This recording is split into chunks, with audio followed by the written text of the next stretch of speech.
नमो अरहन्ताणं नमो सिद्धाणं नमो आयर्याणं नमो वज्रायाणं नमो लोये सबसाहुरं तीन भुवन में सार वीतराग विज्ञानता शिव का नमः योग समालिके। प्रिय मोक्षार्थियों, संसार के सभी लोग क्या चाहते हैं? सुख चाहते हैं और दुख से डरते हैं। ऐसा तो नहीं है कोई दुख चाहता हो सुख से डरता हो। चाहते तो सब सुख हैं और दुख से सभी डरते हैं, लेकिन सुख कौन सा चाहते हैं और गुरु यहाँ क्या उपदेश देना चाहते हैं वो उत्तर जानने लायक है। कि संसार के प्राणी जो सुख चाहते हैं ना, वो सुख है ही नहीं है, वो इंद्रिय भास सुख है। जैसे दो सुख होते हैं, एक अतीन्द्रिय सुख और एक इंद्रिय सुख। यहाँ जिनवाणी में तो कह रहे कि तुम अतीन्द्रिय सुख को प्राप्त करो तो वास्तव में सुख प्राप्त करना है, परंतु हम जिस सुख की चाह में लगे हुए हैं वो सुख इंद्रिय सुख है। जैसे धन वैभव बढ़ गया, घर बढ़ गया, शादी हो गई, बच्चे हो गए, और उसमें हम सुख मान रहे हैं ये इंद्रिय सुख है। पर वास्तव में ये सुख है क्या? तो अभी तो तुम कह दोगे हाँ नहीं है, ये सुख तो नहीं है। लेकिन जैसे प्रवचन छूटेगा, पंखा चालू करो, गर्मी लग रही, छत पर सोने दो पंडित जी, क्यों? अभी तो बोले तो तुम अतीन्द्रिय सुख प्राप्त करना है, अतीन्द्रिय सुख चाहिए तो फिर लो ना भाई। लेकिन जितने काल आत्मा की बात करते हैं उतने समय तक आत्मा की बात सुहाती है। फिर तो वही इंद्रिय के विषय सुख, विषय भोग वही अच्छे लगते हैं, वही चर्चा अच्छी लगती है। कि हम लोग के साथ समस्या क्या है कि भोग तो चाहिए हमें चौथे काल के। क्या बोला? रिपीट करो। भोग तो चाहिए हमें चौथे काल के। हम जीव हैं पंचम काल के, परिणाम है हमारे छठे काल के। समझे? कौन रिपीट करेगा तीनों बातों को? नया चाहिए दीप करेंगे, बोलो अरे बोलो भाई। एक हमें भोग चाहिए चौथे काल हाँ। के, और हम जीव हैं पांचवे काल के, परिणाम हमारे छठवे काल के। कौन बोलेगा तीनों? बोले विराज। हम जीव है चौथे काल के, हमें परिणाम चाहिए। परिणाम क्या चाहिए भाई? भोग चाहिए हमें चौथे काल के। क्यों? उस समय क्या होते थे? कर्म वृक्ष होते थे, पेड़ के सामने एटीएम जैसे खड़े हो जाते तो ये कपड़े दे दो, ये भोग दे दो, वो दे दो, सब मिल जाता था। और हम जीव हैं पंचम काल के और हमारे परिणाम हैं छठे काल के। तो ऐसा ही है। देखो, संसार दर्शन मतलब संसार वृक्ष की आज हम चर्चा करने वाले हैं कि संसार में कहीं सुख नहीं है। सब कहते हैं दुखी दुख है, कोई परिवार सारा नहीं होता, स्वार्थी है दुनिया से, स्वार्थी परिवार है। कोई बेटा माँ का नहीं हुआ, माँ तो बेटे की हो जाती है लेकिन बेटा ही छोड़ के चल जाता है। तो सबका यही लगा रहता है, कोई पैसे के लिए बदल जाता है, कोई किसी के लिए बदल जाता है, कोई प्रॉपर्टी के लिए बदल जाता है, कोई एक मिनट में निकाल देता है। सब यही सब चलता रहता है। आज तुम सोचते हो, जैसे एक विद्यार्थी कल के दिन आया था, उसके लिए 9th क्लास के इंटरव्यू के लिए आया और उसको इंटरव्यू में सिलेक्शन नहीं हुआ। तो स्कूल से और यहाँ गुरुकुल से उसके लिए कहा गया कि आप गुरुकुल में पढ़ना चाहते हो तो 8वीं कक्षा में पढ़ना पड़ेगा आपको, तो आप पढ़ जाओगे 3 साल में। लेकिन सबकी होनहार एक जैसी नहीं होती कि वह इतना ही पुण्य लेकर के आया था कि कई सालों का निमित्त उसका इतना ही इकट्ठा हुआ कि वो गुरुकुल तक ही आया। कई सालों का, अनंतों सागरों पर्यंत तक का हमारा पुण्य इतना ही बना था कि मनुष्य की आयु तो बांधी गर्भ तक ही सीमित रह गई। फिर 9वां महीना जैसे ही पका तो वह गर्भ में ही मर गया। इतनी पुण्य बांध के लेके आया। फिर जैसे ही वो गुरुकुल में इंटरव्यू हुआ, स्कूल में इंटरव्यू हुआ, फिर उसके लिए कहा कि आपका सिलेक्शन नहीं होगा, पढ़ना है तो आपको फिर से 8वीं पढ़नी पड़ेगी। मतलब अभी 8वीं में पढ़ चुका हूँ और फिर से 8वीं में पढ़ने की बात कह रहे हैं। क्यों? उसके 3 साल अच्छे से तैयार हो जाएंगे इसलिए। लेकिन उसका पुण्य इतना ही था कि वो इतने काल के लिए इतने तक आया था। ऐसे ही हमने अनंतों काल से कई बार भावना भारी होगी कि मनुष्य पर्याय मिलेगा तो हम अपना कल्याण करेंगे, और कम समय में ही हम जैन शास्त्रों को पढ़ करके समझ जाएं तो अच्छा है। भावना भव वर्धिनी, भावना भव नाशनी, की भावना ही हमारे भाव का अभाव करा सकती है। देखो आपके पास किताब होगी पेज नंबर 99, सहज पाठ संग्रह संसार दर्शन, बड़े पंडित जी साहब की रचना है। वैसे ये कहानी है पूरी, लेकिन ये पद्य में है तो मैं आपको पद्य के रूप में भी एक कहानी सुना देता हूँ। उसमें भी बीच बीच में कई सारे सिद्धांत उदाहरण बताऊंगा। आपको पता है महाभारत का युद्ध किस प्रसंग से स्टार्ट हुआ था? एक बार क्या हुआ, आपने रंगोली देखी होगी, कालीन देखा होगा, एक से एक डिजाइन ऐसे आजकल आने लगे कि वो समझ में नहीं आता क्या है। पहले ये इतने सब चीजें नहीं हुआ करती थी। दुर्योधन अपनी चाल में मस्त होकर के चला जा रहा था, घराने में जा रहा था, राजमहल था उसका। बट दासियों ने बोला महाराज आगे पानी है। क्या बोला? जैसे एक कॉरिडोर से बीच रास्ते में है और उसके बीच में एक 8x8 का एक पूरा गड्ढा है, स्विमिंग पूल जैसा, और उसके ऊपर रंगोली से डिजाइनिंग की गई है। लेकिन समझ में नहीं आ रहा कि ये पानी के ऊपर भी रंगोली है या कोई कालीन बिछा हुआ है। जाता जा रहा, 3 दासियों ने बोला महाराज आगे पानी है, महाराज आगे पानी है।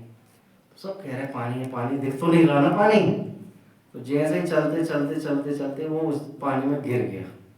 और ऊपर से एक देवी बोली अंधे का पुत्र अंधा।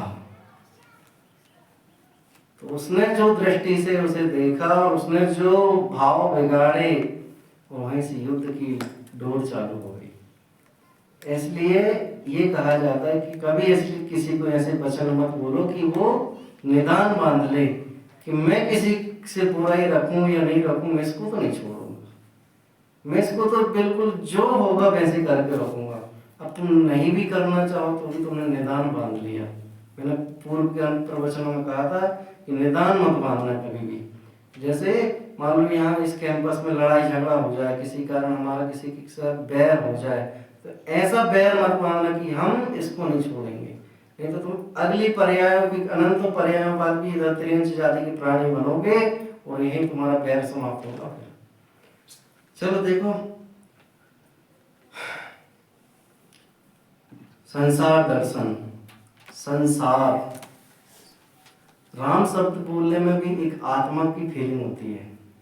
रम, रम शब्द सुना है? राम, जो राम के बाद जो धुन निकलती ना उसमें ऐसा सुन लगता है और सुनते जाए राम राम राम। लेकिन जब ये चलती रहती तो फिर राम राम से मरा मरा कब चालू हो जाता पता नहीं चलता ना। हाँ, आत्मा सुनने से कितना अच्छा लगता है। आत्मा, माँ शब्द बोलते हैं ना जो अपन, मम्मी माँ, ये आत्मा का ही प्रतीक है। जो आत्मा की रक्षा करे उसे माँ कहते हैं। देखो, जी भर विषयों को भोगा, इनमें नहीं सुख लगारा, ज्यों ज्यों भोगे त्यों त्यों बढ़ती तृष्णा अग्नि दुख कारा। क्या कह रहे हैं यहाँ पर कि जी भर विषयों को भोगा, कोई सा पदार्थ, कोई सी वस्तु, कोई सा क्षेत्र, कोई सा द्रव्य भोगने लायक ऐसा रहा नहीं जो तुमने भोगा नहीं हो। बोलो भाई, हमने अनंतों बार अनेकों पकवान मिष्टान खाए, लेकिन फिर भी हमें वो भोग याद नहीं और अगले क्षण की हम कल्पना करें कि ये वस्तु मिल जाए। कि चूल्हा जानते, चूल्हा, गैस तो जानते होंगे, ऐसा कौन सा पकवान नहीं बना होगा उसके ऊपर, चूल्हे के ऊपर कितनी लकड़ियां जलती गई होंगी कि एक जंगल खाली हो जाए उस चूल्हे की कल्पना की जाए। तो ऐसे एक पेट की गठरी अगर देखा जाए कि इतना खाली है, इतना खाली कि 3 लोग का भोजन एक बार में भी एक भाव के लिए भी कम पड़ जाए। लेकिन ये भोग भोग करके इतने बार भोगने के बाद भी और यही सोचता कि ये मिल जाए, वो मिल जाए, वो मिल जाए। बताओ भैया, तुम पूर्व में चक्रवर्ती थे कि नहीं थे? नहीं पता, लेकिन हुए ही हैं। हम जैसे एक दुख छूटने के बाद हमें दूसरे दुख आ जाते हैं, ऐसे ही हमें पता नहीं कि अनंत पर्याय छूटने के बाद भी ये पर्याय मिली और अगली कौन सी पर्याय होगी। जैसे बोले भाई घोड़े की पर्याय में कितना दुख है, उसे बांध के रखते हैं, दिन भर खाने मिलता कि नहीं मिलता, कितना लादते हैं, कितना ढोते हैं, कितना खड़ा ही रहता, जो जिंदगी भर बैठता ही नहीं है। कितने दुख है, कोई सी भी पर्याय उठा के देखो, हमें दुख तो समझ में आते हैं, लेकिन कभी अपने ऊपर अनुभव किया कि हमने कि हम भी इस पर्याय में गए होंगे और हमने भी ऐसे ऐसे दुख उठाए। हम उसके लिए करने के लिए तैयार हैं। घोड़े के ऊपर बैठ करके आनंद लेना चाहते हैं, लेकिन हम क्या इस पर्याय में गए हैं और हमने कई बार दुख सहा है, ऐसा अनुभव करते क्या? नहीं करते। क्यों? तुम उसको अभी जीव नहीं मानते, तुम उसको भगवान की दृष्टि से नहीं देखते, इसलिए अनुभव में नहीं आता है कि इतने बार दुख सहन किए कि हमें फीलिंग नहीं आती उसकी। लगार शब्द जो है वो सुना है किसी ने? लगार कहाँ सुना भैया? स्कूल में सुना है, तुमने कहाँ सुना है? लगारा शब्द सुना होगा तुमने घर में। जब घर में सब्जी बनती है, कोई तेल की चीज बनती है कढ़ाई में, तो उसके लिए धोने के बाद भी तेल चिकने छूटती नहीं है, तो क्या करते हैं, इसमें लगार नहीं छूटी भैया, दूसरी वस्तु तब तक नहीं बनेगी जब तक इसमें से छूटेगी नहीं। तो उसमें क्या करते हैं, राख डालते हैं, फिर उसको पूरा घसीटते हैं, वो छोड़ते हैं, वो तो उससे धुलने के बाद फिर पोंछ करके धूप में रख करके वो सब करते हैं, तो उसको बोलते लगार। जैसे एक गिलास में अगर दूध की चिकनी छपी हो ना धुलने के बाद भी, तो तुम क्या बोलते हैं, पंडित जी ये धुला नहीं अच्छे से, ये लगार ही तो है। तो वो चला ही आ रहा है अनादिकाल से। ज्यों ज्यों भोगे त्यों त्यों बढ़ती तृष्णा अग्नि दुखकारा। कि आज एक वस्तु खाली, अब तो अभी तो पेट भर गया है, कल सोचेंगे, और कल दिन हुआ फिर खाना चाह, फिर वही सोचने के लिए। बताओ भाई, रोज हमारा दिन ऐसे ही निकलता जा रहा है, खाने पीने खाने में, और रोज की तृष्णा बढ़ती जा रही है। और हम क्या करते हैं कि ये वस्तु नहीं खाएंगे, ये नहीं करेंगे, वो नहीं करेंगे। जैसे आज का दिन खत्म हुआ और दूसरे दिन सुबह उठते ही साथ भाग दौड़ चालू हो जाती है। जो लोग जीवन में रोज जॉब करने जाते हैं, गाड़ी से ऑफिस जाते हैं, उनकी तो जिंदगी ऐसी लगती है कि रोज पेंडुलम की जैसी घड़ी घूम रही है, कभी इधर चक्कर, कभी उधर चक्कर, उधर चक्कर, इधर चक्कर, कभी खत्म ही नहीं, रोज इधर उधर होती जा रही। ज्यों ज्यों भोगे त्यों त्यों बढ़ती तृष्णा अग्नि दुखकारा। कि जैसे जैसे भोगते जाते हैं तैसे तैसे अच्छी लगने लग जाती है। जैसे एसी की आदत एक दिन लग गई हमारे को, शराब की आदत लग गई, सिगरेट की आदत लग गई, डल्ला पे गद्दे पे सोने की आदत लग गई, ठंडा पानी पीने की आदत लग गई, तो बोलो भाई घटेगी कि बढ़ेगी? बढ़ती जाएगी। आप एक दिन फ्रिज का पानी पी लो, दूसरे दिन आपको फिर चाहिए, गला भी बैठ जाए फिर भी आपको चाहिए। ऐसे ही अनंतों बार हमने ये इंद्रिय सुख की प्राप्त किए, फिर बाद में यही भावना भाती अब नहीं चाहिए। फिर जैसे तुमने मरण को प्राप्त किया और दूसरा भोग प्राप्त हुआ, फिर चाहिए। कब कब समाप्त होगी बताओ भैया? ये इच्छा कभी खत्म नहीं होती। देखो फिर अगली लाइन में वही बात आ रही, हर एक लाइन दूसरी लाइन से कनेक्टेड है। देखो, आशा का गड्ढा ऐसा यह लोग अणुबद्ध जिसमें ऐसे हैं जीव अनंतों कितना किसके हिस्से में, फिर कैसे भर सकता है अब सोचता जो दुख काला। ज्यों ज्यों भोगे त्यों त्यों बढ़ती तृष्णा अग्नि दुखकारा। क्या कह रहे हैं यहाँ पर? आशा का गड्ढा ऐसा है कि उसमें कितना भी कुछ पूरा लोक समा जाए तो भी भरता नहीं है। देखो कैसा है आशा का गड्ढा, मैं आपको बताऊं।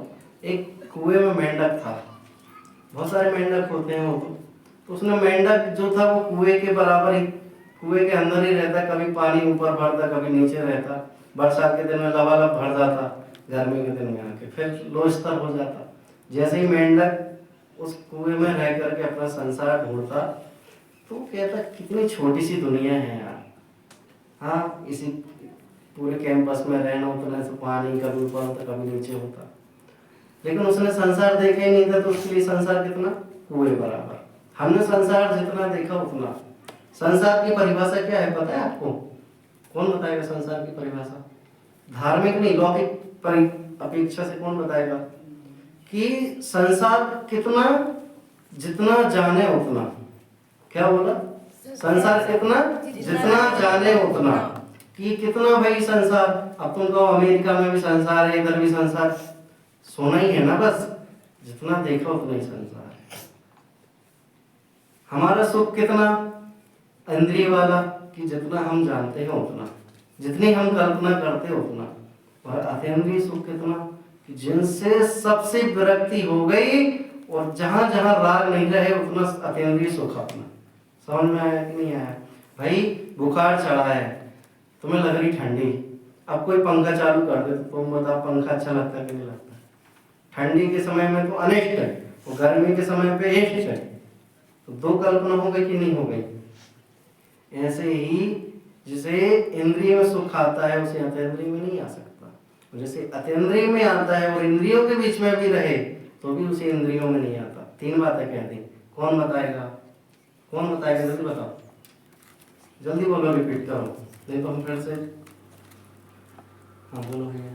जिसको इंद्रियों में सुख आता है उसको, पहले इंद्रिय की बात है, जिसको इंद्रिय सुख में आनंद आता है उसको अतीन्द्रिय में, राइट।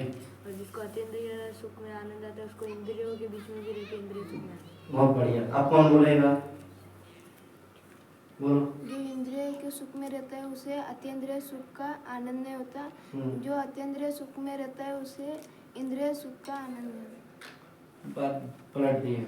जो इंद्रिय सुख में रहता उसे अतीन्द्रिय सुख में आनंद नहीं आता, और जो अतीन्द्रिय सुख में रहते हुए भी इंद्रिय सुख में भी चला जाए तो भी उसे इंद्रियों में सुख आनंद नहीं आता। बात समझ में आ रही कि नहीं आ रही? ज्ञानी जीव आत्मा को जानते हुए भी बाहर निकल के आ जाए, शराब की दुकान से निकल जाए, शराब के अंदर चला जाए, जाता नहीं है लेकिन बता रहा हूँ, तो भी कुछ भी करे तो भी वो अपने रूप में ही रहता है। भरत चक्रवर्ती को उदाहरण कई बार सुना दिया तुम लोगों को, पंडित जी ने अभी, मैंने भी सुनाया था एक बार, कि हजारों चीजें करते हुए भी पंचम गुण स्थानवर्ती भी ग्रस्त रह सकता है। तो क्या होता है, प्रतिमा धारण भी कर ले तो भी वह ग्रस्त में रहते हुए भी घर गृहस्थी चलानी है, तो वह सब कार्य करेगा, शादी भी करेगा, बच्चे भी होंगे उसको, खेती भी करेगा, जो धीरे धीरे कम करता जाता है, तो अपने घर की गृहस्थी के सामान भी लाएगा। ये सब करते रहने के बाद भी वो अपने आत्मा में रहता है। क्यों? वो यही सोचता है कि बाहर के पर पदार्थ जो है वो सब व्यवहारिक हैं, उसे संसार में रहने के लिए ये सब कार्य वस्तु करने पड़ते हैं, लेकिन हमारे लिए तो एकमात्र ग्राहक एक आत्मा है।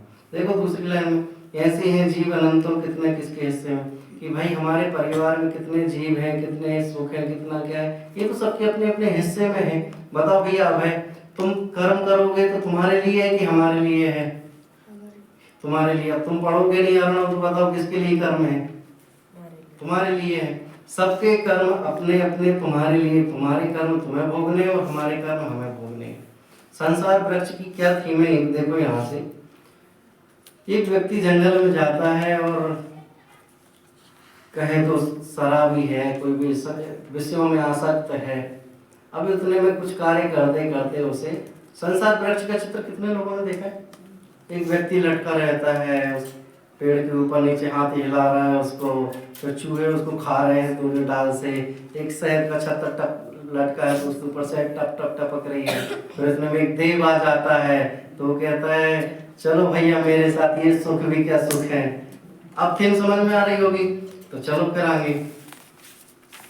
इसमें संसार वृक्ष का ही वर्णन है, खाली अपन तो पढ़ रहे हैं, कहानी दूसरी है। देखो इसमें, हाथी के भय से राही पहुंचा था गहन विपिन में, विपिन मतलब जंगल, कुएं में वृक्ष को देखा और लटक गया डाली में, चूहे काटे वह डाली नीचे अजगर मोह फाला।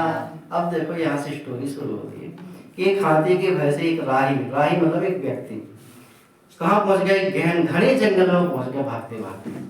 अरे भैया हाथी पीछे पड़ गया, हाथी पीछे पड़ गया, अब नहीं बचा, अब नहीं बचा मेरा जीवन, अब तो खतरे में। बताओ भैया, जैसे आपके पीछे कोई पागल पड़ जाए, कुत्ता पीछे पड़ जाए, कोई हाथी पीछे पड़ जाए, तो तुम क्या सोचोगे, अब जीवन खत्म। लेकिन जैसे खत्म मतलब ऐसा थोड़ी कि भाई अब शेर आ गया तो अब खाने ही वाला है, काय के लिए भागूं, काय के लिए एनर्जी वेस्ट करूं, ऐसा होता है? होता है क्या? बताओ भैया, तुम्हारे सामने शेर आ जाए तो तुम क्या करोगे, आ खा ले। ऐसा थोड़ी होता है कि शेर भी दिख गया तो भागते हैं, भले वो छोड़े या नहीं छोड़े वो बात की बात है। तो ऐसे ही एक राही गया, पीछे हाथी पड़ गया, वो मदोन्मत्त हाथी पागल जैसा हो गया, वो देख के बहस गया। बहस गया मतलब जैसे बहुत सारे बैल होते ना, तुम्हारी भाषा में क्या, बहुत सारे बैल होते हैं, जो बहुत सारी भीड़ जमा हो जाती है, एक आध बैल खिसक जाता है और लाल कलर देख ले मान लो तो फिर छोड़ता नहीं है वो। तो वो हाथी उसको देख करके भागा उसके पीछे। अब वो राही जो था व्यक्ति, वो सोचे कहाँ बचूंगा, कहाँ बचूंगा, कहाँ बचूंगा। तो कुएं के पास एक वृक्ष देखा, पहले कुआं नहीं देखा, कुआं के पास एक नजदीक में ही उसने देखा एक कुछ बाउंड्री बनी हुई है, पेड़ लगाए बढ़िया, यहीं चढ़ जाते हैं। तो वहां चढ़ के गया तो पेड़ के यहाँ पास में पहुंच गया, हाथी को नजदीक आता देख कर पेड़ पर जल्दी जल्दी चढ़ गया। अब जैसे ही वो पेड़ पर चढ़ा और पेड़ ने हाथी ने सूंड से उसको पेड़ को पकड़ा, वो क्या करा, हिला दिया, पूरा झकझोर दिया उसको। फिर झकझोरने के बाद वो सोचा कि कहीं गिर ना जाऊं पेड़ पे बैठे बैठा, तो डाली पकड़ ली उसने उधर से। फिर अगले में क्या हुआ कि वो डाली पर लटक गया और एक जैसे ये डाली है तो एक साइड चूहा था और एक साइड चूहा था, एक काले कलर का चूहा और एक सफेद कलर का चूहा। अभी मैं बताऊंगा सब चीजें कि ये कौन कौन से चीजों में घटना घटित हो रही है, ध्यान से सुनना, स्टोरी में पूछूंगा। फिर जैसे ही वो लटका तो शहद के छत्ते से उसकी एक बूंद गिरी, तो जो उसके हाथ दर्द होने लग गए तो थोड़ी देर बाद वो दुख भूल गया। एक बूंद गिरी तो उसे वो आनंद आने लग गया। फिर दर्द होते, हाथ दर्द होते होते वो सोचा अब तो उतरना चाहिए, अब तो हाथ दर्द होने लगे। तो जैसे ही देखा कि उधर हाथी पेड़ हिला रहा है, सोचा कि जमीन नीचे दिख रही, कूद जाऊं। तो जैसे नीचे देख रहा तो उतने में उसको कुआं दिखा, कुएं में दिख रहे थे सर्प, कितने, 5। अभी मैं बताऊंगा वो 5 भी किसके प्रतीक हैं, ठीक है। अब इतने में जैसे ही सर्प देखे तो उसके लिए एक बूंद और शहद की गिरी, कहाँ पर, मुंह पर। तो फिर भूल गया वो। इतने में जा रहे थे एक ऊपर से देव विमान लेकर के, तो उनके विकल्प आया, यार ये तो कहाँ फंसा हुआ है, उसको निकालने का भाव आया, किसको, चूहे को, तो व्यक्ति को, राही को। तो विमान को नीचे पेड़ के पास लेके आया, तो कहने लगा, हे भाई, हे बंधु, हे साधर्मी, कहाँ फंसे हो आप एक बूंद की तृष्णा में। तो वो कहता है, आप क्या जानो एक बूंद की कीमत। तो एक पिक्चर में कहता ना, तुम क्या जानो रमेश बाबू एक सुंदर चुटकी की कीमत। तो कह रहा है व्यक्ति कि हे देव, हे भाई, तुम क्या जानो एक शहद, एक बूंद की कीमत, अमृत है अमृत, आप भी आइए हमारे पास, लटक के तो देखिए। भाई जिसे विषय रूपी तृष्णा का रस चढ़ जाता है उसे कुछ नहीं सुहाता है। क्या कहा, कुछ नहीं सुहाता। जिसकी शादी है कल और उसके लिए बोलो भाई संसार असार है, मत चढ़ घोड़ी पे, मत चढ़ घोड़ा पे, काहे के लिए दुख झेलने ही है, कभी लड़का मर गया, कभी पत्नी भाग गई, कभी अकेले चलो, तो बताओ मानेगा क्या। क्यों, विषय रूपी मोह रूपी चश्मा लग गया उसके। वैराग्य किसी को ऐसा ही नहीं हो जाता। चक्रवर्ती के, तीर्थंकरों के, कितने मुनिराजों के दुख बताए जाए कि इनको ऐसे ऐसे वैराग हुआ, तो वैराग नहीं हो सकता। लेकिन कुछ घटना अपने जीवन में घट जाए तो उसे वैराग्य के लिए सोचना भी नहीं पड़ता, फिर तो वैराग हो ही जाता है। देखो फिर आगे क्या हुआ, अब मैं बताता हूँ कौन किसका प्रतीक है, लिखते जानो भैया। 2 चूहे जो हैं, काले कलर का जो चूहा है वो कृष्ण पक्ष का प्रतीक है, वो जो सफेद कलर का चूहा है वो शुक्ल पक्ष का प्रतीक है। महीने में कितने पक्ष होते हैं? 2। 30 दिन के पक्ष 2 हो गए, 15 दिन का एक, 15 दिन का 2। आपने देखा हो एक 15 दिन अंधेरा रहता है, एक 15 दिन उजाला उजाला रहता है, देखा है कि नहीं देखा है? धीरे धीरे चंद्रमा बड़ा होता है तब अंधेरा ही अंधेरा रहता है ना, फिर धीरे धीरे बड़ा होता जाता है, जो भी है। तो शुक्ल पक्ष और एक कृष्ण पक्ष 6 माह में भी चलता है, 12 महीने में 6 पक्ष, 6 महीने इधर 6 महीने उधर, ठीक है। 4 सांप जो है वो 4 गतियों के कारण है। अरे रुको तो जरा, 5 मिनट हम बताएंगे ना अभी। 4 सांप जो 4 गतियों का कारण है, एक सांप जो है वो निगूढ़ का कारण है, वो अजगर है बड़ा वाला, बाकी सब छोटे से नॉर्मल है, ठीक है। हो गया। अभी कौन बचा? हाथी। पहले शहद को देखते हैं। हाँ, शहद जो है वो विषय तृष्णा है, रसना, ठीक है। जो पकड़ा हुआ है वो स्पर्श समझ लो आप। भय भी हो रहा कि नहीं उसको? भय हो रहा कि नहीं? डर लग रहा कि नहीं लग रहा? किससे? सांप से भी लग रहा, हाथी से भी लग रहा है, चूहे से भी लग रहा है। एक समस्या खत्म नहीं होती तो दूसरी आ जाती। बताओ भाई, पहले किसके कारण भागा था वो? हाथी के कारण। अब हाथी के कारण जैसे भट्ट चढ़ गया पेड़ पे तो अब किससे डर लग रहा नीचे? सर्पों से। अब सर्पों से डर लग रहा था इतने चूहे भी आ गए।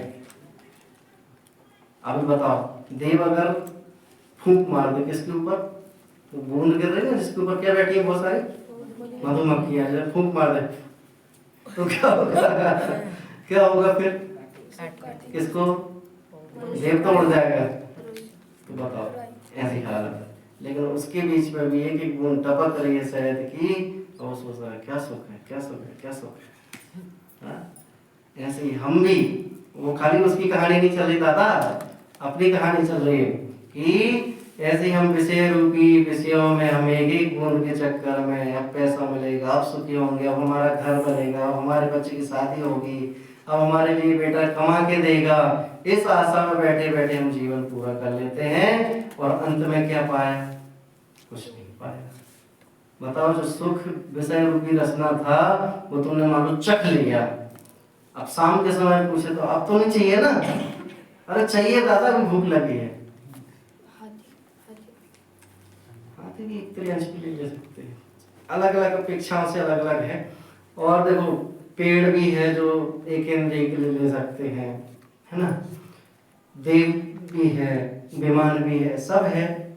देखो आगे और इसमें आएगा, गुस्से में आकर गज ने उस वृक्ष को था झकझोरा, छत्ते से निकल पथिक पर मधुमक्खी झुंड का दौड़ा, ऊपर से आई मोह में मधु बिंदु एक तृष्णा कारा, फिर ज्यों ज्यों भोगे त्यों त्यों बढ़ती तृष्णा अग्नि दुख कारा। अभी मैंने थीम पूरी बता दी तो ये लाइन अर्थ समझ में आ गई होगी कि गुस्से में आकर गज मतलब हाथी, उसने वृक्ष को झकझोर दिया, फिर छत्ते में से बूंद एक पथिक मतलब व्यक्ति के मुख में एक बूंद गिरी, वह दौड़ा उसके लिए खाने के लिए, चखने के लिए। ऊपर से मुंह से आई एक बिंदु तृष्णा की और इच्छा करने लग गया। फिर देखो आगे, पुण्योदय से विद्याधर ऊपर से उसे पुकारे, ओ पथिक व्यर्थ दुख भोग अब आओ साथ हमारे, पर सहज बिंदु आशा में मर गया पथिक बेचारा, ज्यों ज्यों भोगे त्यों त्यों बढ़ती तृष्णा अग्नि दुख कारा। भैया आपके पास किताब है तो पढ़ने गए, जिनके पास है नहीं वो आप इधर उधर देख के पढ़ रहे। देखो क्या कह रहे कि पुण्य के उदय से विद्याधर आ गया। जैसे हर एक चीज में आप प्रैक्टिकल करके देखना कि जहां जहां भी आप संकट में होंगे और आपका पुण्य का उदय होगा तो वहां आपको सहारा मिलेगा, मिलेगा और मिलेगा। एक कुआं था, उसमें एक व्यक्ति तैरना नहीं जानता और उसमें गिर गया, चिल्ला रहा बचाओ बचाओ बचाओ बचाओ बचाओ, लेकिन उसका हजारों लोग रास्ते से निकल, कोई नहीं सुन रहा उसका, कोई नहीं सुन रहा। वो तो है कौन सा उदय? पाप का उदय। हजारों लोग निकलने के बाद भी एक व्यक्ति ने सुना, वो क्या है? पुण्य का उदय। अब तुम तो ये सोचोगे पानी में डूब रहे ना, अरे यार कितने खराब व्यक्ति हैं, एक भी नहीं सुन रहा। बताओ ये वो खराब है कि तुम्हारा उदय नहीं इसलिए नहीं सुन रहे? जल्दी बोलो।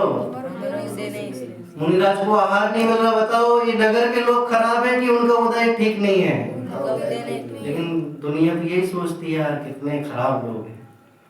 हाँ, हर सारी दुनिया एक दूसरे को बुरा मानती है, लेकिन ये भेद विज्ञान समझ में आ जाए कि दुनिया खराब नहीं है, हमारा उदय खराब है, हमारी सोच खराब है, तो जल्दी भगवान बन जाएंगे।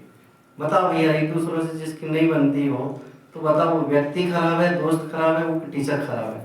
अनिल तुम कहते हो तुम्हारी क्लास में अच्छे दोस्त नहीं है, अच्छे दोस्त नहीं, झगड़ा करते हैं, तो बताओ वो दोस्त खराब है कि हमारी बनती नहीं इसलिए हमारे उदय खराब है? तो उदय को बदलना चाहिए कि दोस्तों को बदलना चाहिए? हमारे कहने से थोड़ी उदय बदल जाएंगे, समझ रहे कि नहीं? मतलब तुम लोग पंडित जी इनके लिए एप्लीकेशन लिख दो आप, ये दोस्त को हमारे उस रूम में, उस क्लास में रख दें, उसमें रख दें, हमारे कहने से थोड़ी कुछ होगा। हाँ, मान लो सीढ़ी से उतरते उतरते हम गिर गए, तुम कहो कि भाई सीढ़ी बदल दो। हाँ, करेले की सब्जी अच्छी नहीं लगती, तुम कहो कड़वापन बदल दो। कैसे बदल रहे हैं? जो प्रकृति प्रदत्त है उसको नहीं बदला जा सकता, जिसकी बुद्धि में जो बैठा है उसको नहीं बदला जा सकता। आपको अपना नजरिया, आपको अपनी सोच बदलनी पड़ेगी। जिस घर में रहना है उस घर के लोग भी बुरे हैं और आपको उसी घर में अपना खाना पीना करना, जॉब करनी है, पैसा कमाना है, रहना है, आपको अपनी सोच बदलनी पड़ेगी। बहुत सारे केसेस आते हैं, हमारी वो खराब है, हमारी ये खराब, हमारा बच्चा सुनता नहीं है, टीवी देखता, मोबाइल देखता, तो जैसा माहौल बनाओगे वैसा बन जाएगा। बताओ भाई, ज्ञानी का सुख अलग होता होगा कुछ और अज्ञानी का सुख अलग होता होगा, ऐसा होता होगा ना? ये मॉल में सुख इसका मिलता होगा, ये दुकान में सुख इसका मिलता होगा। हाँ, किसी का सुख कहीं नहीं मिलता, सबका सुख अपने अपने पास ही है, बस सोच में अपने अपने वो रहता है। देखो क्या कह रहे थे यहाँ पर कि पुण्य के उदय से, उसका पुण्य का उदय था इसलिए वो नियोग भी ऐसा बन गया कि संकट का काल था, हाथी उसके लिए पेड़ के लिए झकझोर रहा था, नीचे सांप थे, हाथी था, चूहे भी पीछे पड़ गए उसके, ये भी पड़ गए पीछे, वो भी पड़ गए। उसके उदय के कारण एक देव आ गया। देव कह रहा, हे जीव, क्यों तू इस तृष्णा रूपी रस में पड़ा हुआ है, क्यों पेड़ पर लटका है, चल मेरे साथ। उसके उदय के कारण वो जीव आया, वो देव आया और उसको कहने लगा, चल मेरे साथ, मैं तुझे अच्छी जगह ले जाऊंगा। जन्नत मतलब क्या होता है? जन्नत, स्वर्ग, स्वर्ग में ले चलूंगा। तो वो कहता है, आप एक बार मेरी जगह आके देखो। एक तो पहले से दुखी, और जो तुझे निकालने के लिए तैयार है, तो कह रहा तुम ही आ जाओ। ऐसे ही गुरु महाराज यहाँ कह रहे, गुरु महाराज मतलब मुनिराज कह रहे, पंडित जी कह रहे कि भैया जिनवाणी रूपी माता तुझे हाथ पकड़ करके भाव समुद्र से निकालने के लिए तैयार है। तू निकलना चाहता है क्या? निकलना चाहता है क्या? कौन को निकलना चाहता है? बताओ भैया जल्दी। मतलब आधे संसार में रहना चाहते हो और आधे स्वर्ग में। अच्छे से उठाओ, अच्छे से उठाओगे तो अच्छे से भावना में समझेंगे भाई कि तुम वाकई में मोक्ष जाना चाहते हो कि भाई सर्वार सिद्धि जाना चाहते हो। ऐसे ऐसे उठा रहे तो नरक में जाते। देख हाँ नीचे कर लो, देखो फिर से पढ़ो भाई। पुण्योदय से विद्याधर ऊपर से उसे पुकारे, ओ पथिक व्यर्थ दुख भोगो अब आओ साथ हमारे। एक मुनिराज कह रहे हैं कि अब तो हमारे साथ आ जाओ। देखो हर एक लाइन में अपेक्षा समझो, पर हम कौन से हो, हम कैसे फंसे हुए हैं? मुनिराज जैसे अपने से कह रहे चलो भाई हमारे साथ चलो, हम क्या कह रहे? पर सहज बिंदु आशा में मर गया पथिक बेचारा। सहज मतलब पंचेंद्रिय, स्पर्शन रसना घ्राण चक्षु कर्म।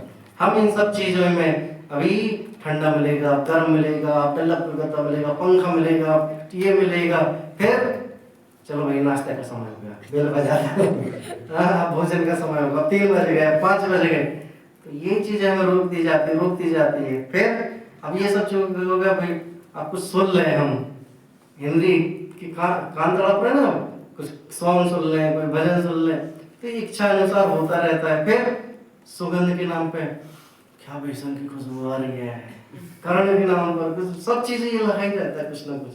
हाँ अभी जैसे यहीं से जाएंगे, आधा घंटा इधर उधर होंगे, अब पेट दुखने लगी, अब गद्दा चाहिए, अब पंखा चाहिए, अब पंडित जी रूम में नींद नहीं आ रही, छत चाहिए, तो ये सब चलता रहता है। और रात हो जाती, फिर सुबह हो जाता, फिर सिस्टम चालू, ये चक्र चलता रहता है।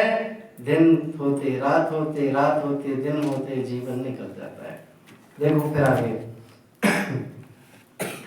देखो उसमें, अब तो देखो भाई, तीनों विषयों के लालच में यह तड़प रहा है प्राणी, सतगुरु की सीख न माने, शिवपुर की राह बुलानी, इंद्रिय सुख की आशा में नित बांधे पाप अपारा, ज्यों ज्यों भोगे त्यों ज्यों बढ़ती तृष्णा अग्नि दुखकारा, कि त्यों विषयों के लालच में यह तड़प रहा प्राणी।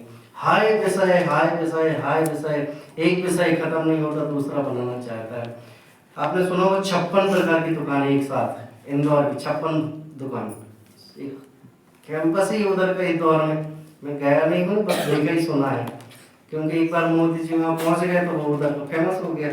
तो वहाँ की 56 प्रकार की जो भोग हैं उसमें एक भी दुकान का आइटम दूसरी दुकान में नहीं मिलता, इसलिए वो 56 भोग है ना, 56 दुकानें वो इसलिए फेमस है। लोग वहाँ पे जाते हैं, 56 दुकान से कुछ ना कुछ खरीदते हैं, वो खाते हैं। आप तुम लोग छोटा थोड़ा थोड़ा भी खाएंगे तो कितना खाएंगे यार। तो क्या करते हैं वहाँ, घटना सुनो, आपको घृणा आएगी, लेकिन सुनना पड़ेगा आपको। क्या करें आप, जैसे भाई 8-10 दुकानों में सब आइटम ले लिया, थोड़ा थोड़ा कटोरी में, खाते गए, अच्छा लग रहा, खाते गए, इधर तक भर गए, इधर तक हो गए। ओवरफ्लो समझते हो? ओवरफ्लो मतलब ज्यादा भर जाती टंकी तो लीकेज ऊपर से भी पानी बाहर निकलने लग जाता है। ओवरफ्लो भी एक पाइप रहता है, आपने देखा होगा टंकी में, टैंक भी रहता है, ओवरफ्लो का पाइप रहता है, सब जगह पाइप भी लगे रहते हैं। ये भी पाइप है एक, पानी डालने के लिए भी, पानी निकालने के लिए भी, समझ में आए? तो ओवरफ्लो जैसे ही हो गया तो व्यक्ति टेस्ट के कारण खाता जाता है, अब पेट भर गया। अगली दुकान पे देखो, अरे वाह ये डिश भी नहीं खाई, तो क्या खाएगा तो जैसे ही उसका पेट भर जाता है, वहाँ केबिन बने हैं छोटे छोटे, टॉयलेट बाथरूम होते हैं ना जैसे, वहाँ केबिन बने हैं, सिंक बना है। तो क्या करते हैं, आप सुनो, घृणा तो होगी भाई, लेकिन क्या करेंगे, वस्तु स्वरूप है, सुनना पड़ेगा आपको, तभी वैराग्य आएगा। तो वो व्यक्ति क्या करता है, बहुत सारे लोग जाते हैं, कई वीडियो में देख लेना उंगली डालेगा मुंह में, बार बार डालेगा, अब पेट भर गया है तो जैसे उंगली डालेगा फिर बाहर वॉमिटिंग करेगा, पानी पिएगा, रुमाल पहुंचेगा बढ़िया, राजा साहब बन के टाई लगा के, हाँ साहब ये वाली प्लेट चाहिए, अब 10-15 दुकानों पर खाएगा, फिर करे, दिन भर ये चलता रहता है और फिर भी वहाँ की टेस्ट खत्म नहीं हो पाता। ऐसे ही टेस्ट के नाम पर एक थाली में भी बैठेंगे ना, रोटी सब्जी दाल सब्जी, वो उसमें बनेगा अकेला, अब नमक भी चाहिए, अचार भी चाहिए, ठेचा भी चाहिए, लौंचा भी चाहिए, चटनी भी चाहिए लाल वाली, और क्या होता है पूरा भरना चाहता है, फिर भी उसका खत्म नहीं होता है। ये सब चीजों के कारण भी पेट नहीं भर पाता उसका, लालच के चक्कर में। तब एक दोहा पढ़ा था, मुझे याद तो नहीं आ रहा, लेकिन भाव भाषण याद है, गुड़ के ऊपर था, कबीरदास जी का था कि जो मक्खी गुड़ पे बैठ जाए तो वह तड़प तड़प के उसमें मर जाए। क्यों? उसको गुड़ चखने में अच्छा लगता, वो जिस गुड़ पे बैठते वो गीला गुड़ रहे तो उसके पंख उसमें चिपक जाते, अब पेट भर गया, उठ नहीं पावे तो उधर ही जान गवा देते। ऐसे ही हम क्या कर रहे, खाते जा रहे, ना उठने की फुर्सत ना भोगने की फुर्सत है, और क्या कर रहे हैं, जीवन निकलता जा रहा है। पैकेज सुनो, पैकेज किसी का 1 करोड़ का पैकेज, किसी का 3 लाख का, 20 लाख का, 50 लाख का। पैकेज के नाम पर क्या हो रहा है, पैक हो रही जिंदगी। न घर में फुर्सत है, ना ऑफिस में फुर्सत है। किसी किसी का सुना होगा आपने, ऑफिस में नहीं जाते लेकिन घर बैठे हमारा काम होता रहता है लैपटॉप पे, सुना है, देखा है। लेकिन घर बैठे भी चैन नहीं है भैया, लैपटॉप नहीं छोड़ सकता वो। पैक हो रही जिंदगी लालच के चक्कर में, अब पैकेज बढ़ेगा, अब पैकेज बढ़ेगा, जिंदगी खत्म होती जा रही। सदगुरु क्या कह रहे भैया, आप तो अगर मोक्ष जाना है तो ये सब भूलना पड़ेगा, लेकिन इंद्रिय सुख की आशा में तुमने जो पाप बांधे इसको तो निपटाना पड़ेगा ना। लेकिन कहाँ छोड़ता ये, देखो देखो फिर आगे क्या कहते हैं, मृग तृष्णा समझो तोड़े त्यों, दूर दूर सुख भागे, बस तड़प तड़प मर जाता, सुख देश नहीं त्यों पावे। है धन्य धन्य वे ज्ञानी सुखमय, निज रूप निहारा, ज्यो ज्यो भोगे त्यों त्यों बढ़ती, तृष्णा अग्नि दुख कारा। क्या करे, बहुत अच्छी लाइन आई है। वैसे तो हर एक लाइन में संसार के लिए भी घटा रहे और मोक्ष मार्ग के लिए भी घटा रहे। देखो क्या कह रहे, मृग तृष्णा जानते हो आप? राजस्थान देखा है किसी ने? राजस्थान मतलब राज्य नहीं, राजस्थान का एक पर्वत, पहाड़, रेतीला स्थान, रेगिस्तान। देखा, तुम तो राजस्थान का ही होता था, मैं भी राजस्थान में रहा हूँ 5 साल। तो जो रेगिस्तान होता है ना, जहाँ रेत ही रेत रहती है, आपने आजकल देखा होगा टीवी वीडियो में कि वो गाड़ियाँ चलती हैं वो मोटे टायर की, जो धंसती नहीं और चढ़ाते हैं। तो जो रेगिस्तान रहता है, प्लेन समतल जगह पर, वो हिरण जो रहते हैं उनको चमकती कड़कती धूप में पानी दिखता है। अब पानी इतने दूर है तो उनको लगता है भागना चाहिए, अब भागना चाहिए। वो भागते जाते जिस टारगेट पे उनको पानी दिख रहा था उधर खड़े हो गए, इधर तो पानी नहीं है। अब उनको उतनी दूर और पानी दिखने लग गया तो और उधर भागते, उधर भी नहीं, भागते भागते पानी देखते, चमकते दमकते। इसमें वो जीवन अपना खत्म कर लेता, लेकिन उसे पानी नसीब नहीं होता। अब पानी की चमक की जो मैं बात कर रहा हूँ, आपको प्रैक्टिकल कहाँ देखने मिलेगी? अभी ये अप्रैल मई जून का महीना आ रहा है, आप कुछ थोड़े समय के लिए 1 मिनट रोड पर चलना, रोड से आगे रोड पे देखोगे तो आपको चमकती रोड दिखेगी, ऐसा लगेगा पानी है उधर, लेकिन पानी नहीं होता है। वो पानी जैसा एक वहम होता है, ऐसे ही वो हिरण के लिए पानी दिखता और भागता जाता, उसका नाम मृग तृष्णा है। समझ में आया? मृग मरीचिका, मृग की नाभि में सुगंध होती है, सुना है आपने, परफ्यूम बनते हैं जिससे। सुख उसके ही पास है, लेकिन वो सुगंध के चक्कर में भागता जाता है, सुगंध इधर से आ रही, इधर से आ रही, इधर से आ रही, वो मारा जाता है। लेकिन सुख कहीं और थोड़ी है, भागता जाता। देखो क्या कह रहे हैं इसमें, मृग तृष्णा सम ज्यों दौड़े, कि हमारी तृष्णा जिस सुख के लिए भाग चाहती है ना, त्यों तो दूर सुख भागता जाता है। हम सोचते हैं अब बिल्डिंग बनाने से सुख मिलेगा, अब पैसे इतने हो जाएंगे तो सुख मिलेगा, बैंक बैलेंस इतना हो जाएगा तो सुख मिलेगा। कितना भी कुछ भी कर ले लेकिन सुख नहीं मिलता। चलो एक प्रश्न पूछता हूँ आप सभी से, ऐसी कौन सी वस्तु मिल जाए कि आप सुखी हो जाओ, फिर उसके बाद इच्छा नहीं होनी चाहिए? बताओ भैया, बोलो बोलो भैया, बोलो जल्दी, कौन सी वस्तु मिल जाए? उत्तर सोच के रखो, हाँ जल्दी बोलो, जल्दी फटाफट। अरे यार, आत्मा से अतिमरी हो जाए तो फिर तो कोई इच्छा नहीं रहेगी ना। लौकिक प्रश्न है, बताओ जल्दी। तुम पढ़ाई कितनी करना चाहते हो, किस लिए करना चाहते हो? कि कुछ बन जाएंगे तो पैसे कमाएंगे, फिर ऐसा करेंगे, फिर वैसा करेंगे, फिर ऐसा करेंगे और फिर आराम करेंगे, यही है ना तुम्हारा पर्पज। तो ऐसी कौन सी चीज चाहते हो भाई, बताओ भैया। करोड़ों रुपए मिल जाए फिर तो बंद कर दोगे ना कमाना, फिर दूसरे करोड़ की चिंता होने लग जाती है। एक भिखारी एक महल के सामने भिखारी रहता था, सुनाया होगा आपको। तो बहुत सुखी रहता था। तो सेठ कहता है यार कि ये कैसे सुखी रहता, हमारे पास इतनी धन दौलत, ऑडी, BMW, जो भी डब्ल्यू है सब है अपने पास, लेकिन हम तो दुखी दुखी रहते यार। तो भिखारी मतलब गरीब घर का जो था, उससे पूछा कि भाई तुम सुखी कैसे रहते हो? तो बोले सेठ जी हमें कोई चिंता ही नहीं है, बस 2 नमक रोटी का इंतजाम होगा, हम सुखी है। तो एक बार क्या हुआ, ऑफिस से आते जाते उसके सामने 99 रुपए की थैली घर के सामने फेंक दी। किसने? सेठ ने। जैसे ही एक दूसरे दिन तीसरे दिन 2 दिन 3 दिन हो गए तो सेठ के यहाँ घर पे चर्चा चल रही कि जो वो गरीब घर है ना, वो सुखी नहीं है, देखो दुखी है। तो वो कहते कैसे? तो बोले चलो अपन चलते हैं। तो वो गए तो वो तू मैं करके लड़ रहे उसके घर में सब। भाई 1 रुपये 2 रुपये 3 रुपये ऐसे गिन लिए, कितने निकले पूरे? कितने निकले थैली में? 99 रुपये निकले। अब वो किस बात के लिए दुखी थे? 1 रुपये के लिए दुखी थे। क्यों? 100 नहीं थे वो पूरे। 1 रुपये और हो जाए तो फिर सुखी हो जाए। ऐसे ही हमारी जिंदगी में 1 रुपये के चक्कर में पता नहीं कितनी इच्छाएं दबी हुई हैं और वो इच्छाएं कभी पूर्ति होने पाती और जीवन पूरा हो जाता। अरे जितना है उतने में संतुष्ट रहो भैया, नहीं तो मृत तृष्णा दौड़ती जाएगी, तुम्हारे सुख भागते जाएंगे, तुम्हें वो मिलने वाले नहीं है। अमेरिका में घर अच्छा कि हिमालय का घर अच्छा है? बताओ भैया। हम जहाँ रहते हैं वो घर अच्छा है। वो तीर्थ समय से घर तो सबसे अच्छा है। क्यों? फिर गिरनार जाओ तो उधर अच्छा लगने लग जाएगा, मांगी तुम नहीं जाओ तो उधर अच्छा लगने लग जाएगा। बताओ भाई कौन सी जगह अच्छी? दूसरे जितनी दूर दूर जगहें दिखाई देती हैं सब वो अच्छे लगते हैं, लेकिन जो जहाँ स्थित है उससे पूछो वो कहाँ पर है।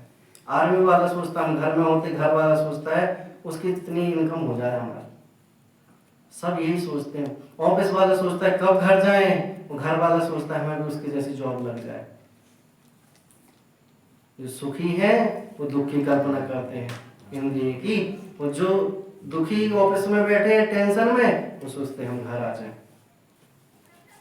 बताओ भैया, भोजन करना सरल है कि भोजन बनाना सरल है? लेकिन किसी को तो लगता है ना कुकिंग करने के लिए हम भी बना सकते हैं, हमें भी करना चाहिए, हमें भी करना चाहिए। वो भट्टे के आगे खड़े हो, मौसी से पूछना कल सब कैसा लगता है।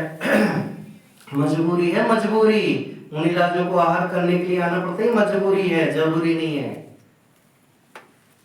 लेकिन क्या करे भाई, मजबूरी में देखो बस तड़प तड़प मर जाता, लेकिन सुख लेस नहीं पावे। धन्य है वे ज्ञानी, सुखमय निज रूप निहारा करते। कौन? वो देखो एक कोट मतलब 2 लाइन आती है, निज रूप निहारो दर्पण में, निज रूप निहारो अंतर में। दर्पण में रूप निहारोगे तो क्या नजर आएगा? पुद्गल। और अंतर में निहारोगे तो क्या आएगा? निज अर्पण। तो अर्पण में निज अर्पण में निहारो तो आत्मा नजर आएगी, और दर्पण में निहारोगे तो ये पुद्गल नजर आएगा। अब डिपेंड ये है कि आपको किसको निहारना है। देखो अंतिम 3 लाइनें। आत्मन अब भी चेतो तुम झूठी पर आशा त्यागो, अज्ञान चेतना द्वारा चिन्मय रूप समारो, सच्चिदानंद में फिर हो पाओ शीघ्र पद अभिकारा, ज्यों ज्यों भोगे त्यों त्यों बढ़ती तृष्णा अग्नि दुखकारा। आत्मन शब्द किसे कह रहे हैं? अपनी आत्मा के लिए संबोधन कर रहे हैं। जैसे वैसे तो बड़े पंडित जी का नाम था रवेंद्र जी आत्मन, लेकिन हम भी तो आत्मा है, हमारे लिए संबोधन कर रहे हैं। अब तो चेतो यार, अब तो पूरी कहानी सुना दी है कि पूरी रामायण सुना दी, लेकिन तुम कह रहे भैया सीता कौन थी? रावण की बहन? तो कौन थी बताओ भाई यार? जनक की बेटी थी कि राम की पत्नी थी? बताओ जल्दी। तो पत्नी किसकी? राम की। सब अपेक्षा से सब जगह अलग अलग कहा जाता है। कहने में तो ये भी मिलता है ग्रंथ में कि रावण की बेटी सीता ही थी। सुना है कि नहीं सुना है आप लोगों ने? यही पंडित जी ने बोला। पद्म पुराण पढ़ोगे तो उसमें सब बताया जाएगा। वो उधर मटका को गाड़ दिया था, फिर उन्हें निकाल लिया था, फिर इधर उसके गर्भ में आ गई थी। बहुत अलग अलग अपेक्षाएं। खैर, तो देखो क्या कह रहे हैं, अपनी आत्मा को चेत जाओ भैया, आप तो चेत जाओ कि एक कष्ट दूर नहीं हुआ। एक कष्ट था मान लो, जैसे 2-3 उदाहरण तुम्हारे सामने। जैसे जिनेंद्र का अंगूठा में दर्द था, कितने दिन तड़प रहा था? 6-7 दिन तड़पता रहा। तुम्हारा हाथ दर्द हो रहा था एक बार, याद है? तुम्हारे घुटने में दर्द हो रहा था, तुम्हें क्या हुआ था? कुछ नहीं हुआ, होना चाहिए। तो ये कष्ट को भूल करके अब दूसरे उसमें लग गए। अब क्या दूसरे उसकी कष्ट की अपेक्षा कर रहे हो? अरे जिस कष्ट में हमने भोगा अब उससे ही चेत जाओ। तो वो कह रहे भैया अब चेत जाओ, अब झूठी आशा में मत जियो। क्यों? संसार में एक दुख गया दूसरा आ जाता है। एक लाइन देखो मैं पढ़ता हूँ, विषयनि सेवत सुख नहीं राई, दुख है मेरु समाना। ये लाइन है उसकी। सुन चेतन एक बात हमारे तीनों भुवन के राजा। क्या कह रहे हैं इसमें? विषयनि सेवत सुख नहीं राई। राई समझते हो? राई सरसों का दाना, राई जो अचार में डालते हैं आप लोग, जिसमें देखा होगा काले कलर का होता है छोटा सा एक दाना। तो राई को आपकी आंख के आगे लगाओ तो आपको ये जो पर्वत है ना, पहाड़, तो वो भी छोटा सा नजर भी नहीं आएगा आपको। वो राई का दाना आपको बड़ा दिखेगा और पहाड़ एक छोटा सा दिखेगा। तो जैसे ही आप उसको दूर करोगे राई को, तो राई का दाना बिल्कुल छोटा सा दिखेगा, वो पहाड़ बहुत बड़ा दिखेगा। ऐसे ही क्या कह रहे हैं उसमें ध्यानंद राय जी कि राई का दाना जो है वो सुख है, और मेरु जो पर्वत है, मेरु जो पहाड़ है, मेरु जो संसार है, मतलब अलग अलग अपेक्षा से वो दुख है। कि संसार का सुख है राई बराबर और मेरु बराबर दुख है। तो आप बताओ किसको पाना चाहते हो? राई के दाने बराबर सुख चाहिए कि मेरु बराबर दुख चाहिए? किसको चाहिए आपको? राई बराबर सुख चाहिए। वाह, देखो तुम्हारी मूर्खता ही देखो। मेरु बड़ा कि राई बड़ी? भैया तुम ये बोलो कि हमें वो राई के बराबर सुख भी नहीं चाहिए। मतलब तुम लोग क्या कहना चाह रहे हो कि हमें दुख चाहिए मेरु बराबर और सुख चाहिए राई बराबर। तो क्या चाहिए बताओ? अतीन्द्रिय आनंद चाहिए हमें। तो सुख तो राई बराबर, मतलब क्षणिक सुख है। जैसे भोजन करते करते पहला गुलाब जामुन खाया तो तुम कितना आनंद आया? बहुत आनंद आया। तो फिर आनंद आया तो जो हम खाते जा रहे, एक खा लिया 10 खा ली, तो 10 में बराबर जो पहले में आने वाला है तो वो 10 में आएगा क्या? नहीं आएगा। क्यों? पेट भरता जा रहा है, उतनी तृष्णा खत्म होती जा रही। ऐसे ही जो संसार से थक गया है, ज्यों ज्यों थकता जाता है वैसे वैसे संसार से निकलता जाता है। ऐसे ज्ञानी जीव संसार में रहते हुए भी संसार में ही नहीं रहते। अब ये ज्ञान चेतना द्वारा निज चिन्मय को संभालो। चिन्मय मतलब आत्मा को संभालो और सच्चिदानंद में थे रहो, मतलब आत्मा में थे रहो और पाओ कौन सा पद? शिव पद। शिव पद मतलब मोक्ष पद। अविकार मतलब निर्विकार। सिद्ध भगवान कैसे रहते हैं? निराकार। तो निराकार की बात करके सिद्ध बन जाओ। ये संसार दर्शन जो है, संसार दर्शन जो अपना है, इस संसार में सुख है ही नहीं है भैया। पागलों की कहानी सुनाई क्या मैं दोनों आपको? दोनों पागल सुना दी ना। अब तीसरे पागल की कहानी सुनना है। तीसरा पागल क्या था? एक पागल की कहानी में तो उसने दूसरे पागल ने जिंदा के नाम पर उसको टांग दिया पंखे में सुखाने के लिए। तो डॉक्टर के सामने तो कैसा हो गया उसके लिए? अच्छा काम। याद है कहानी? दूसरा पागल की कहानी क्या थी? तो दीवार में कान लगा के सुन रहा था। तो कह रहा भैया मुझे 1 घंटे से कुछ सुनाई नहीं दिया, तो तुझे क्या समझ में आएगा? अब तीसरे पागल की कहानी सुनोगे। बताओ भाई, जो पागल को जानता है सो पागल, या पागल सबको जानता है सो पागल? दो अंतर समझ में आए कि नहीं आए? बताओ जल्दी, कौन सा पागल सही है? पागलों के बीच में जो पागल को जाने सो पागल। देखो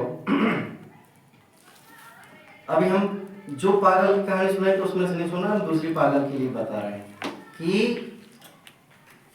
मुनिराज हमारे लिए वस्तु स्वरूप बता गए कि संसार में सुख नहीं है, और हम उनकी बात नहीं मान रहे हैं और उस विषय रूपी विषयों में आसक्त होकर उनमें ही रहते और उनको ही अपना समझते हैं। तो बताओ सबसे बड़ा पागल कौन? कौन है? हाथ खड़ा कर बता जल्दी। देखो भैया पागल कह रहे अपने आप को। तो भाई पागल घोषित होने से अच्छा तुम क्या हो जाओ? समझदार बन जाओ कि जो हमें उपदेश कहा जा रहा है, सुना जा रहा है, सुनाने में आया जा रहा है। हम ये नहीं कहते भैया तुम आज ही दीक्षा लेके घर निकल जाओ। हम ये नहीं कहते आप 2 टाइम भोजन करो, आज ही सब त्याग दो। लेकिन भावना तो पा सकते हो ना, क्या कि हमें भी भगवान बनना है। तो बस भगवान बनने के लिए भगवान नहीं बनना है, कि भगवान बनने के लिए हमें संसार को जल्दी से जल्दी छोड़ना है, राग तो इसको छोड़ना है, तभी तो हम भगवान बनेंगे ना। बताओ भाई, माता पिता हमारे लिए तारेंगे कि हम उनके लिए तारेंगे? कोई किसी के लिए नहीं तारेगा। हमारे कर्म हमारे, और माता पिता के कर्म उनके। हमारे कर्म किसके साथ जाएंगे? हमारे साथ। और माता पिता के कर्म किसके साथ जाएंगे? लेकिन बताओ भाई, हमारे क्लासमेट में 7वीं में 4 बच्चे, 8वीं में 4 बच्चे, वो सोचे हम स्कूल ले जाए तो होमवर्क वो करके आ जाएगा तो उसका कंप्लीट हो जाएगा क्या? ऐसे ही जो कर्म जिसके साथ करेगा उसको वैसा करना पड़ता है। माता, बच्चा गिर जाता है ना, तो माता क्या करती, जहाँ गिरता है तो माता उधर ठोक देती है, तो बच्चा संतुष्ट हो जाता है। हो जाता कि नहीं होता? ऐसे ही मुनिराज कह रहे हैं, भैया तुम्हें संसार से ठोकर लगी ना, हम संसार में ही ठोकर का मारने का उपाय बताते हैं। तो कह रहा भैया इसको छोड़ दो। क्या? संसार में घर गृहस्थी के कार्य को छोड़ो और निज में रमो और मोक्ष जाओ। समझदार। कल एक कोट पढ़ा था बहुत अच्छा, पंचम काल में मोक्ष नहीं है लेकिन मोक्ष का मार्ग तो है। कितने लोगों के पास समझ में आई? पंचम काल में मोक्ष नहीं है, ये बात तो ठीक है, लेकिन मोक्ष का मार्ग है। समझ में आई कि नहीं भाई? 2 लाइन बोली, क्या समझ में आया भैया आपको? पंचम काल में मोक्ष नहीं है लेकिन मोक्ष का मार्ग है। इसका मतलब है कि पंचम काल में मोक्ष नहीं, ये बात तो हमें समझ में आ गई, लेकिन मोक्ष का मार्ग बताने वाली जिनवाणी तो है। ये बात समझ में आई कि नहीं है? 2 चीजें बता दी। कौन बात दोहराओगे? बोलो। पंचम काल में मोक्ष, उसने अर्थ ही बता दिया। ठीक है। माँ जिन वाणी तेरो नाम सारे जग में धन्य है। माँ जिन वाणी तेरो नाम सारे जग में धन्य। खूब समझे, खूब पढ़े, खूब जीवन में उतारे और खूब मोक्ष के मार्ग का अनुभव करें तो जल्दी से जल्दी मोक्ष में विराजें।